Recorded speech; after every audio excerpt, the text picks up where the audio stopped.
और इस वक्त जो बड़ी खबर आ रही है उसके मुताबिक इस बॉम्ब में सल्फर और पोटेशियम क्लोरेट का इस्तेमाल किया गया होगा। यहां पर हम सीधे रुख करना चाहेंगे जयदेव रानडे साहब का। रानडे साहब, खबर यह है कि सल्फर और पोटेशियम क्लोरेट का इस्तेमाल किया गया है। यह खबर जो है ये शुरुआती फॉरेंसिक रिपोर्ट जो मिनिस्ट्री ऑफ होम अफेयर्स को मिली है उसके आधार पर सामने आई है।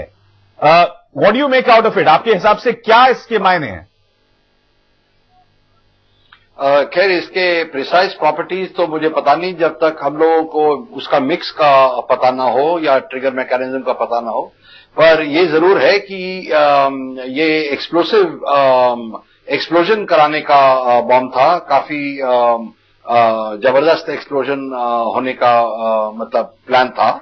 और ये जो मैग्नेट बॉम्ब जो है और प्रेशर बॉम्ब जो है ये सब मिडिल ईस्ट में, लेबनान मिडिल ईस्ट में इस्तेमाल होते हैं ज्यादातर। तो ये जो आइडिया, टेक्निक और टेक्नोलॉजी वहां से ही आई होगी। और उन्होंने जो है सपोर्ट मॉड्यूल के तरह, सपोर्ट ग्रुप के तरह हमारे यहां जो लोग हैं समर्थन देने वाले, उनको इस्तेमाल किया है। शमशेर सिंह इस वक्त हमारे साथ टेलीफोन लाइन पर जुड़ चुके हैं। शमशेर, क्या कह रहा है गृह मंत्रालय इस खास खबर पे?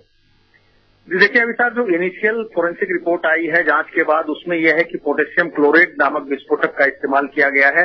और ये माइल्ड था, ज्यादा ये नहीं था। और इसको कायदे से जो ये खबर आई कि अगर वो टैंक पे ऑयल टैंक पे अगर लगाया जाता है तो तब ज्यादा विस्फोट होता है। लेकिन शायद कहीं ना कहीं चूक हुई है, ऑयल टैंक पर नहीं लगाया गया था, पीछे लगाया गया था। तो साथ ही ये बताया जा रहा है कि रिमोट का इस्तेमाल किया गया होगा। कोई टाइमर बॉम्ब का इस्तेमाल नहीं किया गया था, रिमोट का इस्तेमाल किया गया होगा। तो ये इनिशियल जो रिपोर्ट आ रही है उसमें इन तमाम चीजों को कहा गया है। अविसार कॉमरेड भास्कर, मैं आपसे यहां पर जानना चाहूंगा, आत्मविश्वास के साथ ईरान और हिजबुल्लाह पर एक तरह से बेंजामिन नेतन्याहू इसका ठीकरा फोड़ते हैं, ऊपर से इतने आत्मविश्वास के साथ ये शख्स या आतंकवादी हमला करवाता है। ये तमाम चीजें क्या आपस में जुड़ती हुई दिखाई देती हैं आपको? साहब, नेतन्याहू साहब का जो स्टेटमेंट है और जिस प्रकार से उन्होंने ईरान को दोषी बनाया है, मेरा व्यक्तिगत राय यह है कि इसके बारे में हमें थोड़ा ठंडे दिमाग से समीक्षा करना चाहिए।